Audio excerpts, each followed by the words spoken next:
1974 नंतर झालेल्या आंदोलनाचा हेतू तपासा. दिल्लीतले पोलीस संशोधन आणि विकास विभागाला अमित शहा यांनी असे आदेश दिलेले आहेत. आंदोलनामागचं फंडिंग शोधण्याचा आता प्रयत्न गृहमंत्री अमित शहा यांच्याकडून केला जातोय.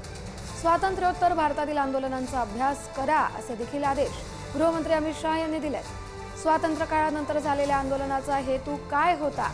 जुलै महिन्याच्या शेवटच्या आठवड्यात दिल्लीत राष्ट्रीय सुरक्षा धोरण परिषदेचं आयोजन करण्यात आलं होतं. या परिषदेत केंद्रीय गृहमंत्री अमित शहा यांनी हे आदेश दिल्याचं सांगितलं जातंय. शिवाजी काळे आपले प्रतिनिधी आपल्याला या संदर्भातील अधिकची माहिती देतील. शिवाजी,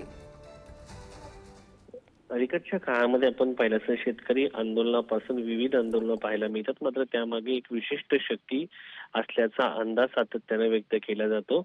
काही आंदोलनामध्ये तर बाह्य शक्ती आहेत का असा देखील प्रश्न उपस्थित करण्यात आला. आणि मणिपूरमध्ये झालेला हिंसाचार असो किंवा दिल्लीत झालेलं शेतकरी आंदोलन यामध्ये काही बाह्य देशातील सरकारांनी फंडिंग केलं का असा प्रश्न उपस्थित करण्यात आला होता.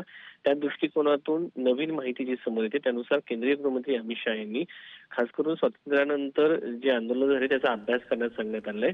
मात्र 1974 नंतरच्या आंदोलनावरती फोकस करण्यात आलेला आहे. या आंदोलनासाठी फंडिंग करण्यात आलेल्या जे लोक आहेत ते नक्की कोण होते, त्याच्या मागचा उद्देश काय होता, खरंच सामाजिक कारणांसाठी हे आंदोलन झाले का, आणि विशेष बाब म्हणजे याला आणखी एक किनार म्हणून पाहता येईल. आता अलीकडच्या काळामध्ये ज्या पद्धतीने बांगलादेश अजून नेपाळमध्ये झालेले जे आंदोलन आहेत त्यामुळे एखादे सरकार उलथवून टाकण्यासाठी अशा पद्धतीचे आंदोलन केले जातात का, हा खरा धागा यामधून समोर येईल. त्याचबरोबर एखाद्या आंदोलनाला परवानगी देताना त्याची एसओपी ठरवणं गरजेचं आहे. परवानगी देताना एसओपी ठरवल्यानंतर त्या आंदोलनाची दिशा आणि मर्यादा हे देखील लक्षात येईल.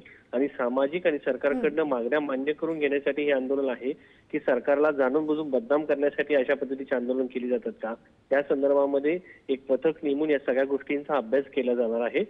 कारण अलीकडच्या काळामध्ये ज्या पद्धतीने बांगलादेशमध्ये, नेपाळमध्ये, श्रीलंकेमध्ये सरकार उलटून टाकण्यासाठी जे आंदोलन झाले त्या दृष्टिकोनातून अशा प्रकारचे काही आंदोलन होतात का, किंवा भारत सरकारला बदनाम करण्यासाठी काही आंदोलन केली जातात का, आणि त्याला बाह्य शक्तीकडून हातभार लावला जातो का, या सगळ्या दृष्टिकोनातून हे पथक जे आहे ते अभ्यास करणार आहे. आणि आगामी काळामध्ये होणाऱ्या आंदोलनाचा नक्कीच आपण पाहतो की अमित शहानी आता हे जे आदेश दिले त्यानंतर तपासांती कोणते महत्त्वाचे धागेदोरे हाती लागतात हे पाहणं महत्त्वाचं ठरेल.